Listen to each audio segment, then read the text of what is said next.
Meu pai é um homem forte e saudável, que passou por muita coisa em sua longa vida. Naquela noite ele voltou do trabalho às 3 da manhã. Não o reconheci quando cruzou a porta do apartamento. Suas mãos, pálidas como um cogumelo venenoso, tremiam levemente quando ele tentava tirar os sapatos, e seu rosto demonstrava ansiedade e, eu diria até, medo. Eu não teria ficado particularmente surpreso em vê-lo nesse estado há cerca de 7 anos, quando ele havia acabado de começar este trabalho bastante específico. Ele trabalha no crematório da nossa cidade e durante esse tempo viu muitas coisas diferentes e já, digamos, se acostumou com as lágrimas e a dor das pessoas. Muitas vezes, logo no começo, ele chegava em casa quase chorando. E então à mesa contava como cremava uma criança, como os parentes se comportavam no salão funerário, descrevia seus rostos, seus olhares perdidos e seus olhos baixos para o chão, e provavelmente tendo chorado todas as lágrimas por anos a fio. Ele estava de luto pela perda junto com os parentes do falecido e tinha muito medo de olhar pela janela especial de observação da enorme fornalha, onde, de fato, o caixão com o falecido ardia. Mas uma pessoa, como sempre, é capaz de se acostumar a absolutamente qualquer condição de vida e trabalho, e meu pai não era exceção. Cremar pessoas tornou-se uma rotina para ele, como preparar um prato em um restaurante para um cozinheiro ou consertar outro carro para um mecânico. Não vou contar como e por que ele conseguiu esse emprego, apenas direi que foi assim que as circunstâncias se desenvolveram. Então, ele chega em casa no meio da noite. Eu ainda não tinha dormido, por isso o encontrei nesse estado. Pai, o que aconteceu? Ele apenas olhou para mim e, finalmente tirando os tênis, foi silenciosamente para a cozinha. Está tudo bem, murmurou em voz baixa. Está tudo bem. Acontece. Bem, acho que não pareço um idiota. Há algum problema no trabalho? Meu pai, percebendo que não tinha conseguido me enganar, respondeu. Nem sei se é esse o nome. Ele pegou uma garrafa de vodka da geladeira e, depois de servir uma dose inteira, bebeu de um só gole, cheirando com a manga depois. Quero dizer que ele bebia muito raramente depois do trabalho ultimamente, não como nos primeiros dias que mencionei antes. Minha mãe e eu sabíamos que, se ele chegasse em casa e pegasse uma garrafa, algo estava errado. Ela acordou então, como se sentisse que algo estava errado. Por que você está tão atrasado? Murmurou ela sonolenta e foi para a cozinha. Ele queria me dizer algo, mas não sabia por onde começar. Seus olhos se moviam em direções diferentes e sua língua estava arrastada. Mamãe, vendo meu pai naquele estado, ficou visivelmente nervosa. O que há de errado com você? Você não parece nada. E só depois de notar a garrafa na mesa, mamãe finalmente percebeu que os mesmos problemas no trabalho eram os culpados. Mas depois de ouvir tudo o que ele teve que suportar hoje, descobriu-se que problemas no trabalho era uma forma muito, muito branda de dizer. Aqui estão as palavras dele. Uma senhora idosa veio nos ver hoje, marcou um horário por telefone com antecedência, tudo estava como deveria e hoje ela apareceu pessoalmente. O diretor disse, e eu não estou particularmente interessado. Uma moça bonita, jovem então, ela ainda tem uma longa vida pela frente, criando filhos. Mas, aparentemente, não era para ser. E a mãe dela, bem, essa moça, me pareceu um pouco estranha um pouco mais tarde. Ela continuou nos apressando, perguntando como acelerar todo o processo. Explicamos a ela que assim que toda a papelada estiver resolvida, começaremos. Meu trabalho é, bem, apertar um botão e ajustar a temperatura. O que posso explicar a ela? Eu não decido nada aqui. E ela estava com tanta pressa, tanta que neste exato momento a falecida moça precisa ser cremada. Não tive escolha a não ser explicar à mulher que sou apenas um maquinista comum e não decido nada. Ela até se ofereceu para me pagar, mas para mim, um salário estável é muito mais valioso do que um bônus único. Bem, eu não faria isso. Recusei uma vez, recusei duas. E na terceira vez ela me olhou de um jeito que me deixou desconfortável, sinceramente. Como?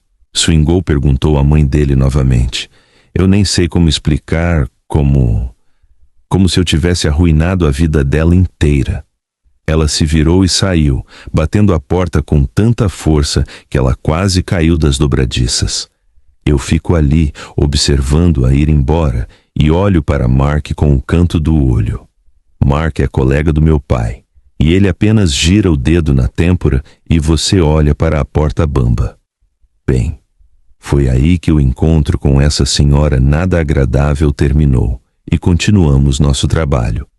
Um pouco mais tarde, quando já tínhamos nos esquecido dela, José, nosso diretor, veio nos ver. Bem, ele disse que toda a papelada já estava resolvida e que o corpo da menina seria entregue à noite. Bem, eles o entregariam, e isso seria ótimo que o entregassem. Haverá despedida do falecido? Perguntou Mark de repente. Não sei, respondi e apertei um botão no controle remoto, enviando outro cadáver para o forno. Como o diretor disse, um caixão com uma menina foi entregue à noite. Claro, era difícil chamá-lo de caixão. A mais simples caixa de madeira, montada como se fosse dos restos de uma tábua roubada de alguma serraria. Bem, em 7 anos eu já tinha visto pior. Nem todas as pessoas podem se dar ao luxo de cremar um falecido em caixas bonitas e caras. Ele vai queimar de qualquer maneira. Qual o sentido de gastar dinheiro? Ok, o corpo foi trazido e eu estou lá parado sentindo que o caixão já está um pouco fedendo. E a gente tem que verificar tudo isso. Nunca se sabe, talvez tenha outra pessoa deitada lá. Eles descarregaram o caixão, eu fui até lá e estava pregado. Com licença, claro. Virei-me para a mulher, mas preciso verificar, preciso abrir o caixão. Não tem outro jeito? Essas são as regras, nunca se sabe, talvez tenha outra pessoa deitada lá. Já nos despedimos, respondeu a mulher apressadamente. Ela estava com pressa para se livrar do corpo o mais rápido possível, era óbvio. Como se estivesse tentando esconder alguma coisa, era exatamente o que parecia. É tudo estranho, foi o que me pareceu na época. Mas estou acostumado a não fazer perguntas, mas a fazer o que devo fazer. Está tudo bem com a papelada? O chefe deu sinal verde, só falta terminar o trabalho. Em 2 a 3 horas você poderá recolher as cinzas da sua filha. Você tem uma urna ou o quê? Eu não tenho uma urna. Nesse caso, você pode comprar uma conosco. Você terá tempo suficiente para isso. Vá pelo corredor e à direita e há uma lojinha. Mostrei o caminho à mulher. Ela pareceu ir embora, mas depois voltou para mim e se inclinou baixinho, sussurrando para que ninguém pudesse ouvir. Você pode jogar as cinzas fora ou espalhá-las em algum lugar? Desculpe, mas não posso fazer isso, respondi o mais educadamente possível, mal me contendo para não ser rude com ela. Sua filha morreu e você não só não se deu ao trabalho de comprar um caixão normal, como não se despediu, não rezou e agora quer jogar as cinzas fora. Embora eu não me meta na vida dos outros, tudo isso foi de alguma forma anormal. Mas como deveria ser, o desejo do cliente é lei e tínhamos que realizá-lo. Mamãe fungou e foi em direção à loja e Mark e eu carregamos o caixão até o fogão. Mal encontramos um maldito pé de cabra para abri-lo. Ficamos lá, arrancando os pregos um por um, e quanto mais a tampa se abria, mais forte ficava o cheiro de carne podre. Ela já está apodrecendo aí dentro, murmurou Mark. Bem, a julgar pelo cheiro, sim, respondi. Finalmente, depois de nos livrarmos do último prego, abrimos a tampa. De fato, havia uma jovem deitada no caixão. Comparei o rosto dela com a fotografia. Sim, era ela. O corpo já havia começado a apodrecer em alguns lugares, mas o rosto ainda estava bem. Há quanto tempo ela estava deitada ali para começar a se decompor? Murmurou Mark. O atestado diz que ela morreu ontem. Não pode ser. Meu colega se surpreendeu. Ela morreu ontem e já começou a feder? Olho para a menina. De fato, em alguns lugares, especialmente nas pernas e na barriga, logo abaixo do peito, há manchas assim. Certo, isso não é da nossa conta, respondia o meu colega. Feche, vamos começar. O forno está aquecido? Sim, já está pegando fogo. Ok, carregamos a caixa de madeira. A porta do forno se abriu e o caixão rolou lentamente para dentro. A porta se fechou e eu saí para fumar um cigarro com a consciência tranquila. Mark, um não fumante, ficou lá dentro. Então eu estava lá, respirando o ar fresco quando ele correu até mim e disse: afinal, ali... aquilo... O que está acontecendo? Olho para ele. Ele parece assustado. Não sei, talvez eu tenha imaginado, claro, mas lá no forno era como se alguém estivesse gritando. Suas palavras não me causaram nada além de um sorriso no rosto. Mark, você está bêbado? Eu ri. Você olhou pela janela? Não, eu vim direto até você. Você viu com seus próprios olhos que o corpo estava se decompondo ali. Provavelmente você ouviu errado. Bem, eu não sei. Afinal, o que é isso? É hora de se aposentar, pensou Mark. Essa aposentadoria chegou na sua hora, você dará uma vantagem a qualquer jovem. Vamos ver o que está acontecendo lá. Então nos aproximamos do forno. E temos uma janela especial resistente ao calor lá. Bem, para controlar o processo.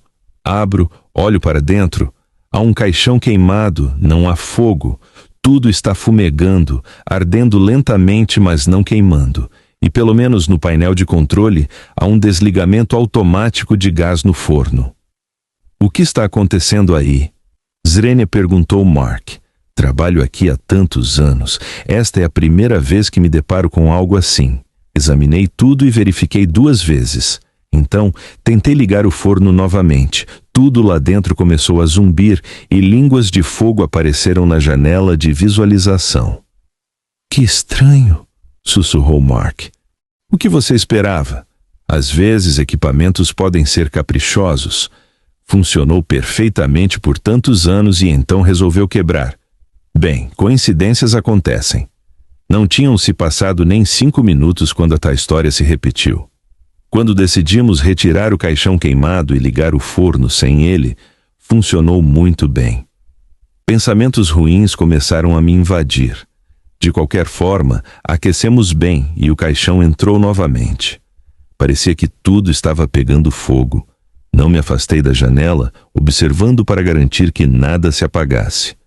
O fogo engolfou a caixa de madeira e já havia atingido o corpo em decomposição.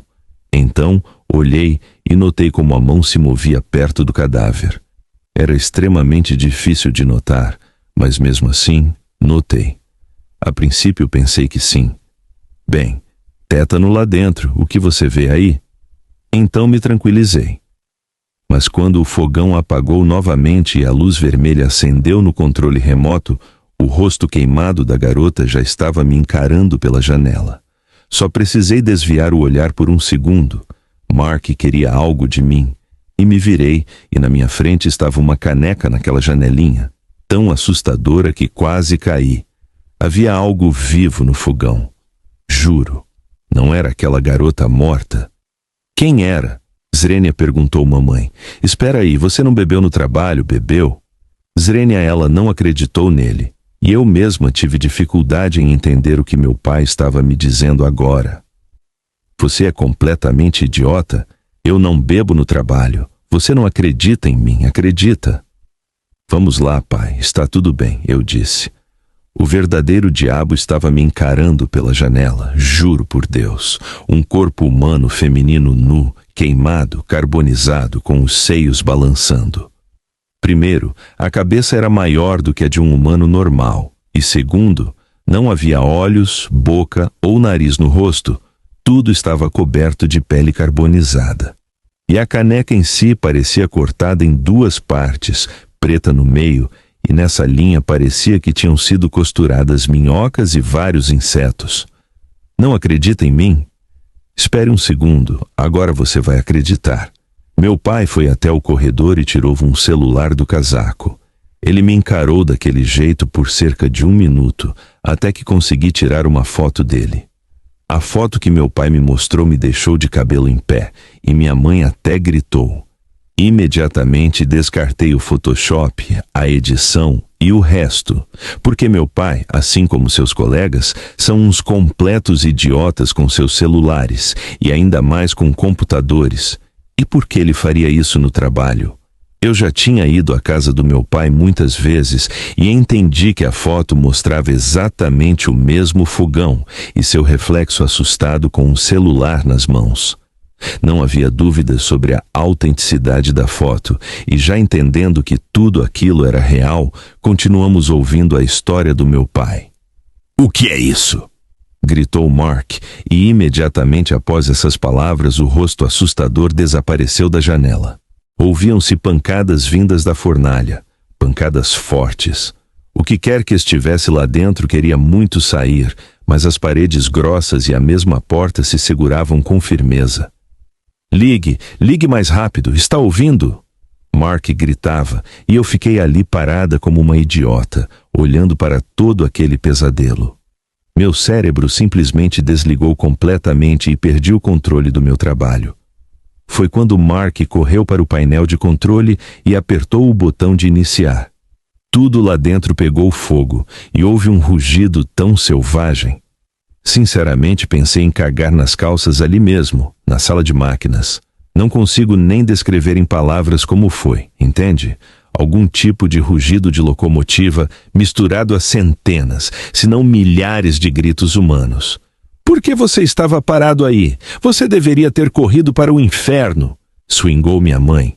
"Não sei por que estávamos parados ali. É assim que funciona o horror animal, sabe? Ou talvez essa merda, essa coisa imunda tenha tomado conta de nós." "Não sei, não consigo explicar." Meu pai serviu outra dose de vodka, virou tudo e continuou. "Sim, então corremos, mas não imediatamente." Me veio à mente quando a janela de visualização da fornalha quebrou. Sim, acho que corremos naquele momento. Os chefes tinham ido embora, não havia ninguém no crematório, todos já tinham ido para casa. Corremos para fora da sala de máquinas e seguimos pelo corredor. E então o diabo me puxou para me virar. Então ele saiu por aquela janelinha. Não faço ideia de como ele saiu, mas ele estava lá. E então começou a nos seguir. Fomos até a porta, estava trancada. Fomos até a entrada dos fundos, e a mesma história. Mark já estava histérico, parecia que tinha esquecido como falar de medo. Ele corria para frente e para trás em direções diferentes, e sejamos francos, eu estava no mesmo estado. "Quem pensou em trancar as portas? Cadê as chaves?" "Zrenia", gritei para ele. "As chaves estão na sala de máquinas." Suas palavras foram como uma lâmina em minha garganta. E eu estava observando atentamente o comportamento do meu pai nos últimos minutos, o que era, digamos, um pouco estranho. Ele não parava de olhar ao redor, como se procurasse algo com os olhos que, aliás, também se moviam em direções diferentes. Mamãe aparentemente não percebeu isso, estava absorta ouvindo meu pai. Eu vi tudo. Notei outra coisa estranha quando meu pai já tinha terminado a mamadeira e ele e minha mãe estavam se preparando para dormir, embora já fosse tarde da manhã. Meu pai se despiu e foi tomar banho. Ele é um homem típico. Tirou as roupas, as meias e jogou tudo numa pilha em algum lugar do corredor. E eu estava passando e de repente notei algo se mexendo naquela pilha. Olhei atentamente e havia vermes cadavéricos, vermes brancos, não muitos, cerca de 5. Eu queria ligar para minha mãe, falar com ela sobre meu pai, mas ela já estava dormindo. Não a acordei. Amanhã, pensei, falaremos sobre tudo isso com a cabeça fresca. Mas se eu soubesse o que aconteceria amanhã, ou melhor, hoje. Seguindo meus pais, fui para o meu quarto e me deitei. Demorei muito para pegar no sono, porém, fiquei pensando em tudo isso, e a foto que meu pai me mostrou não saía da minha cabeça. Mesmo assim, o cansaço do dia inteiro cobrou seu preço, e mais perto da manhã eu desmaiei. Mas não foi o despertador nem a voz da minha mãe que me acordou. Fui acordado por um cheiro terrível de queimado. Pulei da cama. O apartamento inteiro estava tomado pela fumaça e havia línguas de fogo no corredor. Cobrindo o rosto com uma camiseta, corri para fora do quarto e percebi que o quarto dos meus pais estava completamente tomado pelas chamas. O corpo da minha mãe já jazia sem vida e queimado. Não havia pai, nem roupas, nem telefone, nem documentos. Ele parecia ter desaparecido no ar. Saí correndo do apartamento e chamei os bombeiros. Eles chegaram rapidamente e controlaram o incêndio com a mesma rapidez. Minha mãe morreu. Eu milagrosamente consegui escapar. Meu pai desapareceu. E também perdi minha casa. Pelo menos tenho uma boa amiga com quem fiquei por um tempo. Minha mãe foi enterrada no dia seguinte ao incêndio, no mesmo cemitério perto de onde meu pai trabalhava.